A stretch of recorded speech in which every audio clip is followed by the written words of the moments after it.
It's looking great for our title race. Yeah. Well, first time there's a 3-horse race. For now. Sort of for now. So and then Man City will win. All right. I don't know. I don't know. Liverpool do really well. Hello and welcome to the latest episode of Yahoo Footballing Weekly, the award-winning Yahoo Footballing Weekly. Globally all about winning. Globally, with me, Neil Humphreys. And me, Chia and Keong. Today we are doing solo. We are doing solo. Sort of. No guest here. We had a guest. We had a guest. But the guest fell through. Yep. It's a long story. Yep. But we'll get to it one day. Yeah. But in the short term, award-winning. Oh, yeah. Now, when are we getting the trophy? Because we're turning into Tottenham. Are we becoming the Tottenham of podcasts? Come on. They don't have any trophies either. Don't let Spurs to insult us. Come on. But anyway, yeah, we're gonna break this for the month of February, because at the start of February we won the Global Sports Podcast Award, Diverse Voices. That's a very good, nice recognition for, we all always bring in guests here. We read your readers' comments. We're trying to put as many voices as we could cram into 30 minutes of podcast. Yeah. I think that's a good thing that we were recognized for that. Yeah, you're tiptoeing like a ballerina. Where's the trophy? Is there going to be a trophy? That's what I'm asking. It's going all around. We're trying to ask the organizers, hello, at least a medal, at least something to say that it's a silver medal, but I bet they give Gary Neville a trophy. I bet he gets a trophy. Yeah. It's the same awards, by the way. Yeah. What we have won in the Global Awards Sports Podcast is the same awards as the overlap. Overlap with Gary Neville and Roy Keane. That's the caliber. That's the where level, we're standing. man. Keep bragging about no this. No pasamalam here. This is the real deal. Real deal. But it's thanks to you. Serious point. Yep. It is thanks to you. Yep. So keep your comments coming every week. Right, English Premier League Part 1. Yep. As always, let's get stuck into a bit of an upset. Yeah. Manchester City won, Chelsea won. We both predicted a Man City win comfortably. Well, didn't happen. What happened was Haaland turned into Núñez. Oh, here we go. Yeah. Erling Haaland had a uncharacteristically off night. Missing open goals, missing all the headers, and Chelsea, to their credit, defended well, broke quickly during attacks, and then got ahead through ex-Man City player Raheem Sterling. Good goal as well. Good goal as well, yeah.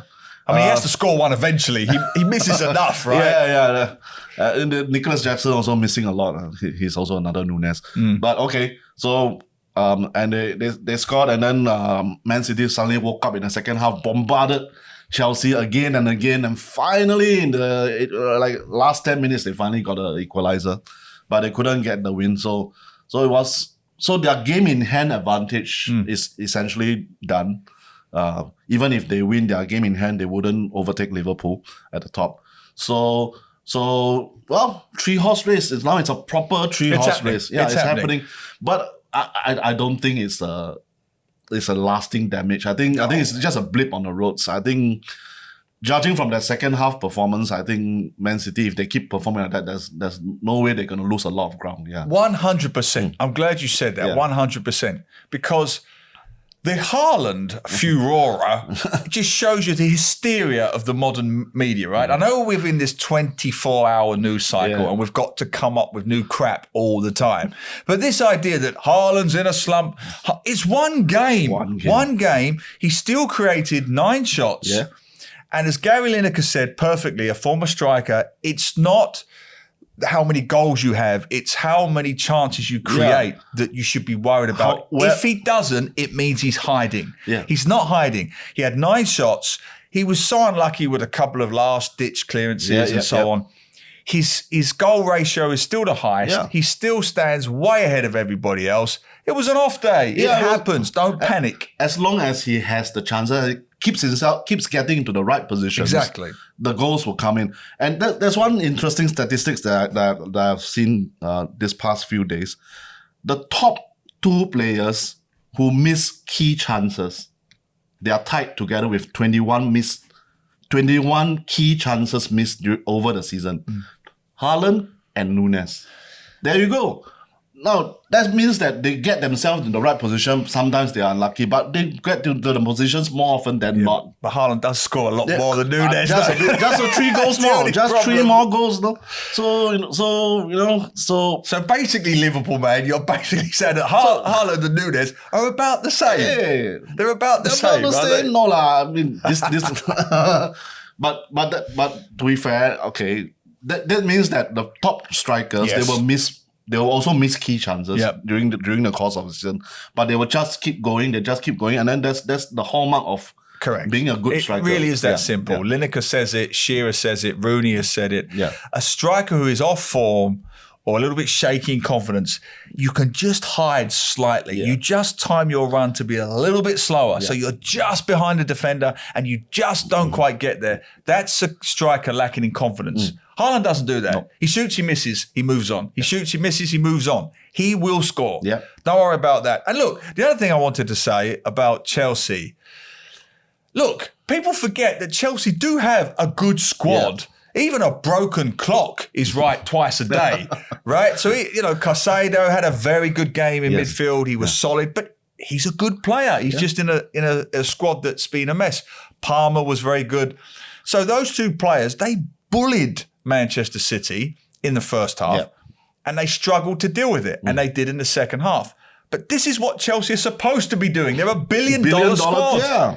So I don't know what the big surprise is. Just don't be that good next week come the League Cup final. So when they're facing Liverpool next. Yeah. No, they'll win that. As we're talking about Liverpool, let's go on to Liverpool. Go on, do your Liverpool. Yeah. Liverpool were facing Brentford away. Jurgen Klopp said it's a very tricky game. Somehow we pull out a 4-1 win. And amid several quite distressing injuries to Curtis Jones and Diego Jota. Even Núñez had to, after scoring a great goal, he had to leave by halftime just as a precaution. And now there's also talk that Salah also had a bit of injuries. Everybody's injured ahead of the League Cup, Carabao Cup final. So it's a bit of, I can sense the Liverpool fan clubs the fans are really edgy, feeling very... for God's sake, you're top of the table. Stop whining. Top of the table, but the injury things are piling up. Have a look at West Ham. Oh, come on. Then you'll see what a crap football team looks like. Then you'll see when you've got a reason to get upset. You've got nothing to be upset about at the moment. But we want to win it all for Klopp. Okay. I'm also overreacting, yes, but here's the thing, right? But I will give you tremendous praise. Yet again, this abundance of riches that Liverpool have up front shows the genius of Klopp's recruitment again. And this is why. He knows deep down that the Fenway Sports Group will never sanction the kind of money to buy a Haaland or an Mbappe and so on and so on. So they can't have a £150 million number 9. Yeah. What he does really well, he dominates the next tier of striker. You can't have a Haaland, but you can have a Jota, a Diaz, a Gakpo, a Núñez to back up Salah. Yeah. So if one gets injured, which has happened now, you can rotate the pieces. That's the difference. Whereas you look at Manchester City, we were just saying, Haaland, crisis, because he's one man. But Liverpool, he just reshuffles the pack. He's got so much depth in attack. I think Liverpool will be fine. And that's testament to Klopp's genius. Well, that's the optimistic thing now. But there's obviously a lot of pessimism regarding the injuries. And now there's also a bit of controversy because Michael Owen, of all people, tweeted something that has been like making the rounds on social media. Yeah. So we talk about Núñez goal, the nice chip over to the lovely goal for the opening goal for Liverpool. So what he says, well, that finish from Darwin Nunez was insane. I can't stop watching it. And I can't begin to explain how difficult a skill that is. But it is also a further proof that if he is to get closer to becoming the great player, he has to adapt his way of thinking. I mean, even to consider it, that finish is madness. It's like a 1 in 10 chance, 2 in 10 chance to finish that thing at best. Learning to slot it home efficiently is more important. A more productive way to score. That's Owen's opinion. Essentially, that's what he's talking about. So he said, I'd rather see that goal when Liverpool are 3-0 up, not when they are 0-0. So there is a point in that. But I think, well, if he's so confident at this point, even though that, he keeps missing the goals, he's still trying non-stop. And that goal is a piece of eye candy. I wonder why Mike Owen, of all people, want to talk about this and sort of rain on his parade. Look, I'm all for utilitarianism, right? Yeah. We love our HDB flats, but if we had a choice, we'd all live in a beautiful black and white bungalow because they're prettier to look at, right? We do want eye candy. We go to football to see the goals like Garnacho's or Cantona's, which was a famous chip, or Núñez's. We love the tap-ins. They've got a utilitarian quality to them. They're efficient. They're organised. They're structured, blah, blah, blah. We don't want robots. We don't want automatons. We want what we saw Núñez do. Something special, something original. Yes, he'll miss 7, 8 times out of 10. We'll forget them. We'll remember the one he scores forever. So we love Michael Owen. He's been on the show, but he's completely wrong. I don't really agree with that. I mean, you need some eye candy, and you need some that impudence, that kind of swagger, like only I can think of this goal, and I just chip it over. Then everybody's like, whoa, how did he do that? And you can see all the kids like, oh, I'm gonna replay this again and again. I gotta try this on the pitches when I play, And that's the fun of football, and that's the joy of football, isn't it? 100%, which is a good segue to what I want to talk about, which I wrote about in my column this week.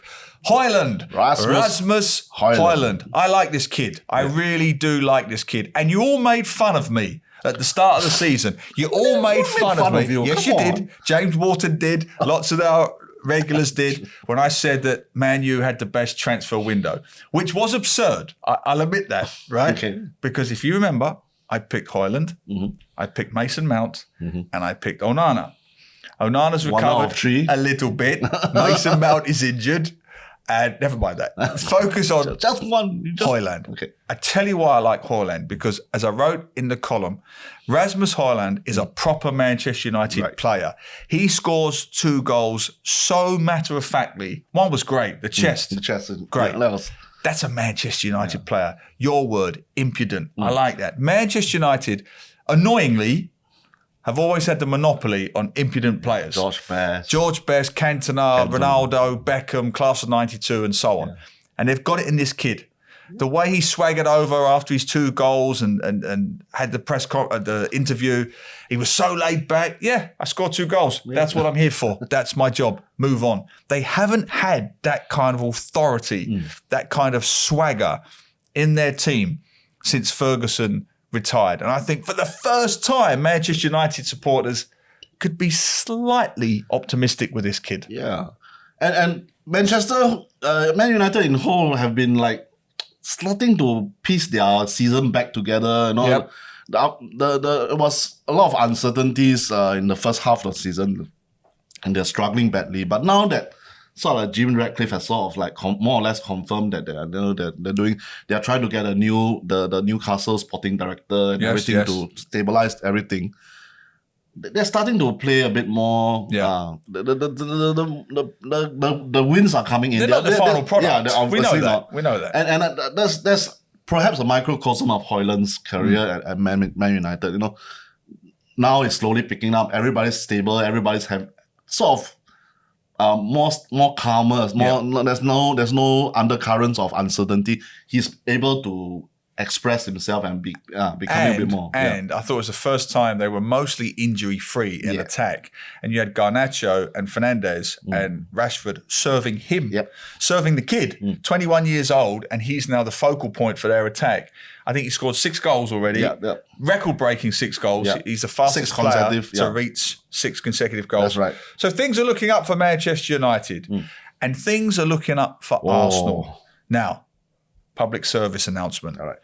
We have, from time to time on this show, made fun of a certain Kai Havertz. We have said once or twice, what is Kai Havertz? Who is Kai Havertz? He is the great philosophical question of our age.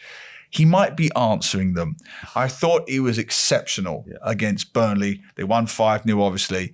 his relationship with Odegaard is really gelling now. He's operating in that little pocket just on behind the correct, just behind, and he serves Odegaard. And for the first time, I really thought, okay, Arteta, we've had our fun, but you might have seen something in Havertz that nobody else saw because they really, really gelled. I thought he was great.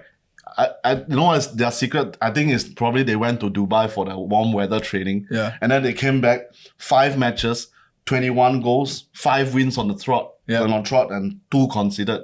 Only 2 goals considered. Yep. They're on the tear right now. Yeah. So whatever they did in Dubai is working wonders for Havertz, it's working wonders for Saka.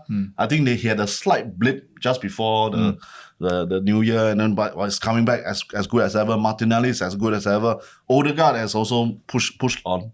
Now you can see goals coming from everywhere. You don't really miss Gabriel Jesus. Yeah.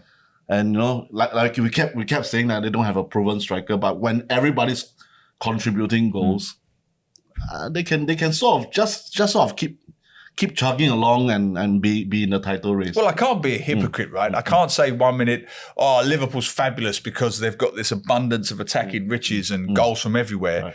And then not say the same about Arsenal, who are essentially doing the same thing. Yeah. And I've been guilty of it all season long. We both have. Everybody has. That they haven't got a striker. They haven't got a striker.